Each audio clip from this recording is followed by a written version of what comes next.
A dança, para mim, é um processo inerente ao próprio aprendizado de movimentação do ser humano, né? Como forma de expressão e comunicação.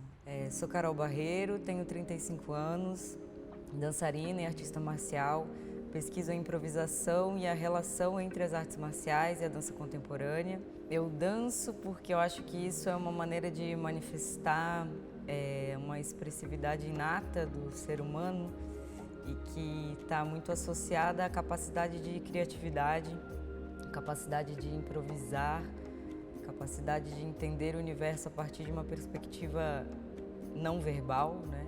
Então, tudo que se relaciona tanto à expressão como à comunicação não verbal faz parte do estudo da dança, né? E da criatividade que está inerente aos nossos processos, tanto de desenvolvimento sensório-motor, né? Cognitivo, tanto como de comunicação e de relacionar-se, né? Com outras esferas do mundo, sejam elas humanas, não humanas, né, cósmicas. Toda a gestualidade, toda a expressividade que orienta nossa capacidade de movimentação e também de ficar parado, né, vem através de pequenas danças, né. O ficar em pé, o conseguir caminhar é uma dança, né. Se a gente encara dessa perspectiva em que existe uma dança pedestre anterior a uma dança profissional, a uma dança artística, a gente vê como a dança ela é inerente ao processo de movimentação dos seres, né, do ser humano. A dança nos coloca sempre essa questão de como relacionar-se consigo, com o ambiente que você se encontra e com o outro, né? Parte dessas três ecologias, talvez, né? Três ambientes em que você se relaciona consigo, com o outro e com o espaço, né? Então, esses três tipos de relações trazem um autoconhecimento, mas também um conhecimento de como ser, viver, estar e se movimentar, né? Mas, para mim, a dança e as artes marciais se complementam. Então, veio primeiro a dança, mas eu acho que já era uma preparação para as artes marciais. Então, assim, o processo de improvisação passa, sim, por uma repetição, mas não somente pela repetição coreográfica da forma enquanto forma, né? Para se chegar em cena com a improvisação, a gente busca muito esse treino da presença, junto com alguns movimentos coreografados, automatizados, né? Um movimento de um bailarino quando improvisa vai além da forma, esperamos, né? Isso. E o treinamento passa por um processo muito mental, espiritual, de relação com o que você escuta no momento, qual a necessidade daquele movimento vir em determinado momento.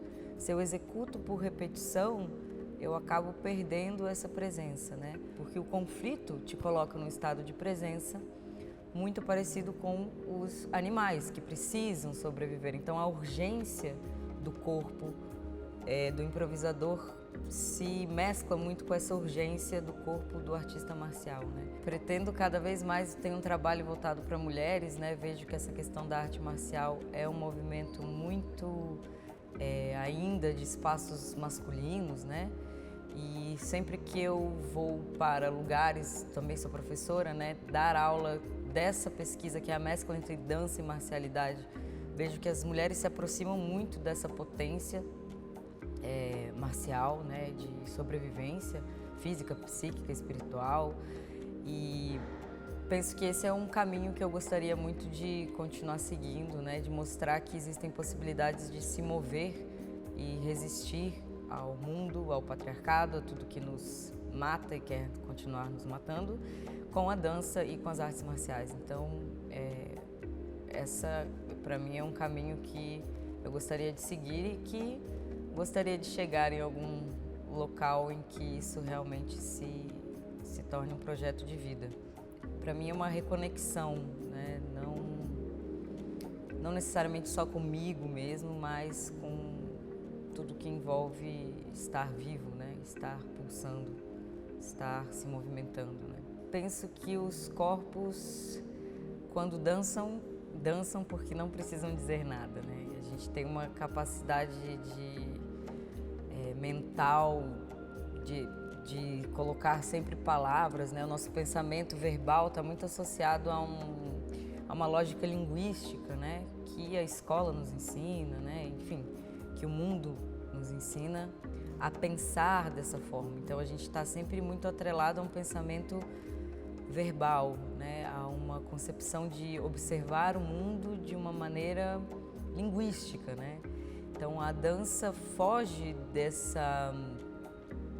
da palavra, e por fugir da palavra eu acho que quando a gente vê um corpo se movendo, muitas vezes a gente procura entender o que ele quer dizer, né? Mas é exatamente no local de não precisar dizer que ele diz algo muito mais do que as palavras podem abarcar.